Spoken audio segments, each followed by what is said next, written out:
Hi. Are you interested in short stories of unusual animal encounters? Then read A Brush with the Fantastic Animals by Mike Pearce on Amazon Books.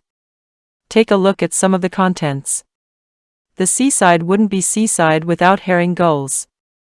It would be a desolate place. Probably only with the noise from a few crows pecking around on the beach.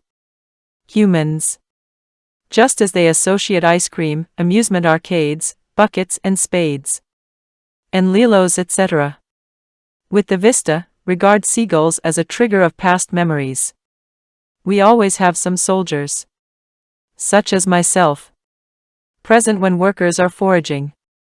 This means workers have to make our soil tunnels larger, so that our soldier heads can fit through.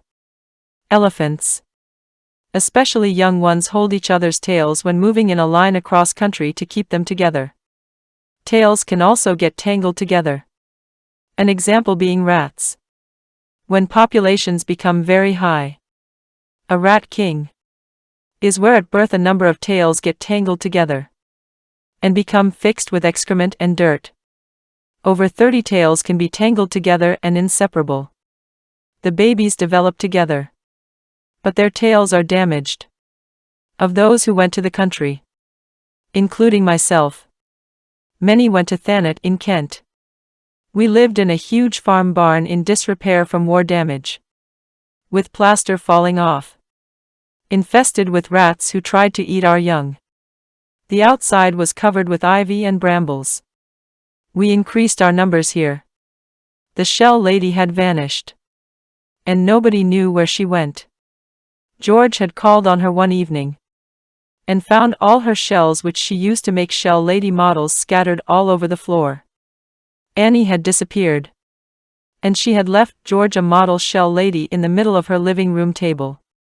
Annie was never seen again in Kent. To her amazement, the ground was teeming with thousands upon thousands of little white mice, which moved quickly to the side like water in front of an oncoming boat. Sally thought that she must inform someone, as this could be a large problem if they reached the town.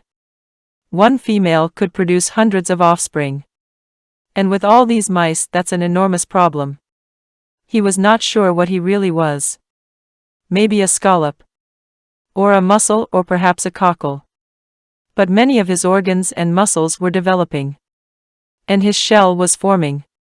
He had started to develop 2 shells, and a muscle for closing at the back, as well as a ligament in the narrow end to open the shell again. He must be a scallop, he thought. She smiled, but felt there was something special about this bracelet.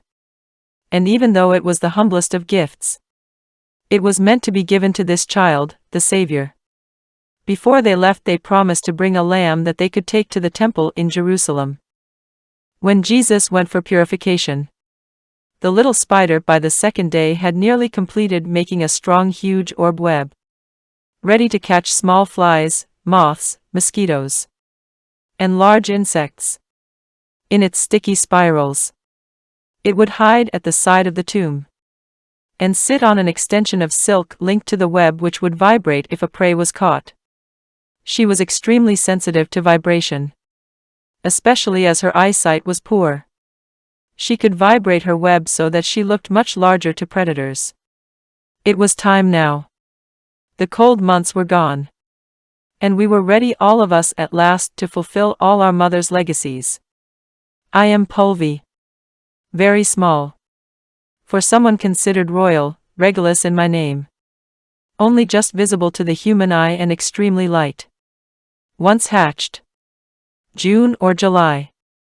I had to try and crawl out of this waxy web, and walk as fast as I could to find a leaf.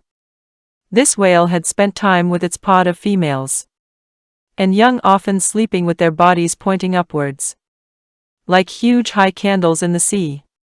To feed, it would dive down huge depths, not using its cone-shaped teeth to catch prey, but sucking in giant squid and octopus, which it disturbed on the ocean floor. A Brush with Fantastic Animals by Mike Pearce has many stories from termites to whales. A great read on Amazon Books. See also other books by the author.